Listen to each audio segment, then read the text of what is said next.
massive increase in the number of postal votes yesterday. So somebody was out there harvesting the postal votes. But there's a bigger question. Why do we have postal voting on this scale at all? You know, we used to have it for people who were elderly, infirm, or who worked overseas. Now we have whole blocks of communities signed up to postal votes. And in many ways, you could say these by-election results are over before the contest has even begun.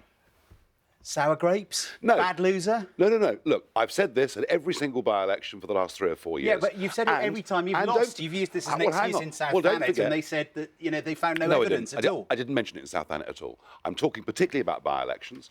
And don't forget, we've had Tower Hamlets, we've had Birmingham, we've had repeatedly evidence of fraud within the postal voting system. So I'm raising that. I think British democracy should be clean, and I think with this system it's not. Well, let's talk now to Senior Labour MP Owen Smith, who is the Shadow Secretary for Work and Pensions. Hello to you, Mr Smith. Is there evidence of corruption? Well, not that I'm aware of. I think it's complete sour grapes from Nigel Farage. He just needs to get used to losing Victoria. I don't remember him moaning about postal votes when they won a by-election. I think the truth is Labour won a stonking great victory in Oldham. Jim McMahon is a great guy, and I think the people of Oldham responded to him, and they responded quite clearly to the Labour Party. Nobody was talking about us winning an 11,000 majority, increasing our share of the vote by, 8%? The Tories down 10%, UKIP bumping along the bottom. It's a great win for us, and Nigel Farage really needs to learn to lose a little better. What about the claims that people were turning up yesterday with bundles of postal votes? Well, if there's any evidence of fraud, then clearly whoever's got that evidence should report it to the police and it'll be investigated.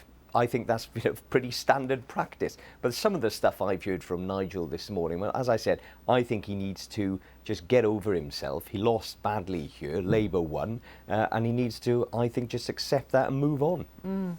I mean, you will remember the Tower Hamlets mayoral election where the Metropolitan Police did look at the harvesting of postal votes in the East London borough and the improper distribution of election literature, and your candidate, Lutfur Rahman, had to stand down.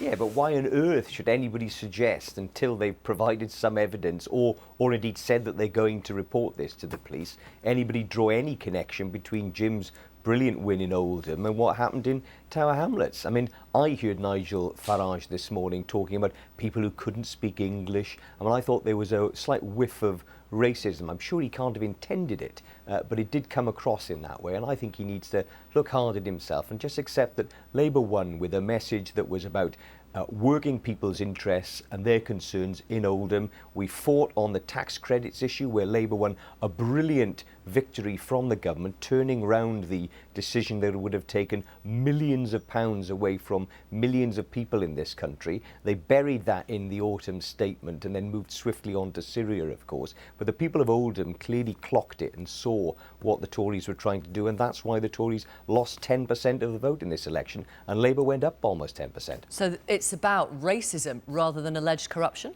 Well, I thought, listening to Nigel Farage this morning, using phrases like whole streets where people couldn't speak English, implying that people were voting for Labour without understanding who the Labour Party were, I thought there was a hint of racism in what Nigel seemed to be implying. And I think that would be deeply unfortunate. In fact, it would be reprehensible if that were what he were implying. And I think he needs to answer for that.